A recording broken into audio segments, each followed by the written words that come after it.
الحمد للہ کفا وسلام علی عبادہ الذین اصطفیٰ اما بعد۔ میرے بھائیوں، دوستوں، عزیزوں اور بزرگوں، عید یقیناً اللہ کی طرف سے ایک تحفہ ہے اور خوشی کا دن ہے، لیکن اس کے اندر خوش ہونے کا حق حقیقت میں اسی آدمی کو ہے، اللہ کے اس بندے اور بندی ہی کو ہے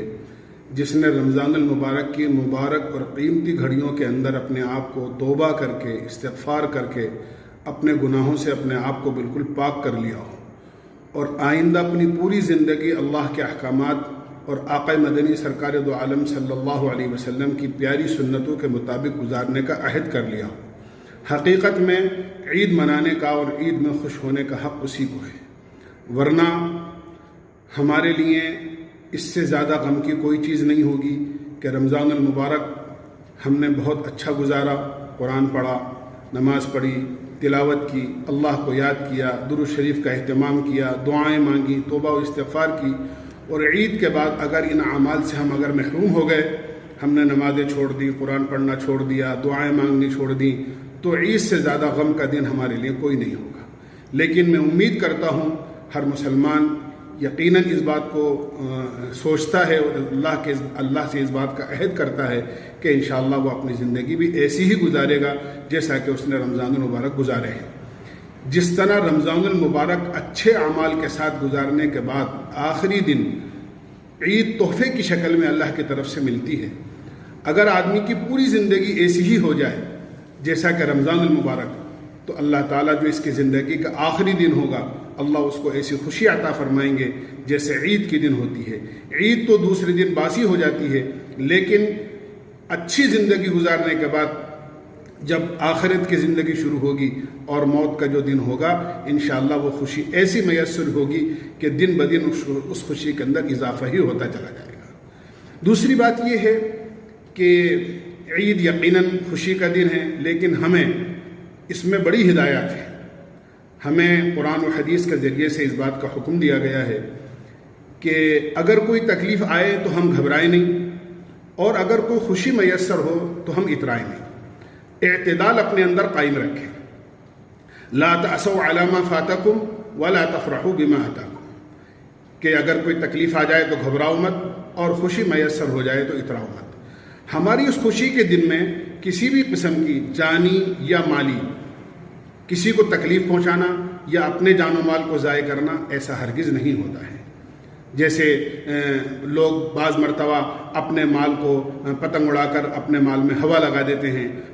بعض موقع پر پٹاخے چلا کر اپنے مال میں آگ لگا دیتے ہیں۔ ہمارے یہاں اس خوشی کے موقع پر ایسا کچھ نہیں ہے۔ دو کام ہوتے ہیں، اس لیے کہ ہمارے اوپر دو ہی لوگوں کا حق ہے، ایک اللہ کا حق ہے، ایک اللہ کے بندوں کا حق ہے۔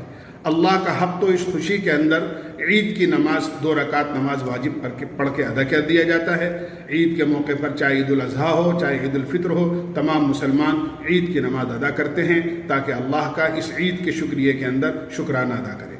دوسرے صدقہ فطر ادا کر کے اللہ کے بندوں کی مدد کرتے ہیں۔ یہ ایک جانی اور مالی خدمت ہوتی ہے، اللہ کا حق بھی ادا ہوتا ہے، اللہ کے بندوں کا بھی حق ادا ہوتا ہے۔ عید کے بعد میں حدیث پاک کے اندر کچھ روزوں کی فضیلت آئی ہے، جس کو ہم شش عید کے روزے کہتے ہیں، شوال کے 6 روزے۔ اگر ان روزوں کا اہتمام کر لے رمضان المبارک کے روزے کے بعد، تو انشاءاللہ اللہ کی ذات سے امید ہے، حدیث میں آتا ہے من صام رمضان ثم اتبعه 6 من شوال کان کصیام الدہر۔ جس آدمی نے رمضان المبارک کے روزے رکھے اور اس کے بعد شوال کے 6 روزے بھی رکھ لیے، اللہ تعالیٰ ساری زندگی روزہ رکھنے کا اس کو ثواب عطا فرماتے ہیں۔ رمضان المبارک کے 30 روزے تو ہر نیکی اللہ کے یہاں 10 نیکیوں کے برابر ہے، تو ہمارے 30 روزے 300 روزوں کے برابر ہو گئے، اور 6 روزے 60 روزوں کے برابر ہو گئے، تو پورے سال کے اندر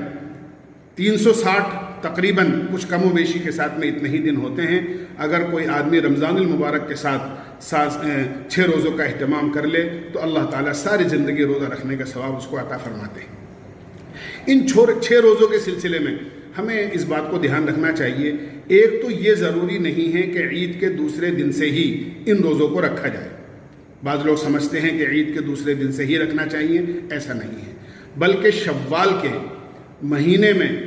کبھی بھی چاہے ایک ساتھ رکھو چاہے الگ الگ ایک ایک دو دو روزے کر کے رکھ لو. شوال کا مہینہ ختم ہونے سے پہلے پہلے کسی بھی موقع پر چاہے جمعے کا رکھیں, جمعرات کا رکھیں, پیر کا رکھیں, ایک ساتھ رکھیں, علیحدہ علیحدہ رکھیں. ہم نے 6 روزے اگر رکھ لیے ہیں تو انشاءاللہ عید کے 6 روزوں کا ثواب ہمیں ملے گا, اور رمضان المبارک کے 30 اور یہ 6 روزے انشاءاللہ پورے سال بلکہ پوری زندگی روزے رکھنے کا ثواب اللہ تعالی ہمیں عطا فرمائیں گے. اللہ ہمیں اس کی توفیق عطا فرمائے. وآخر دعوانا الحمدللہ.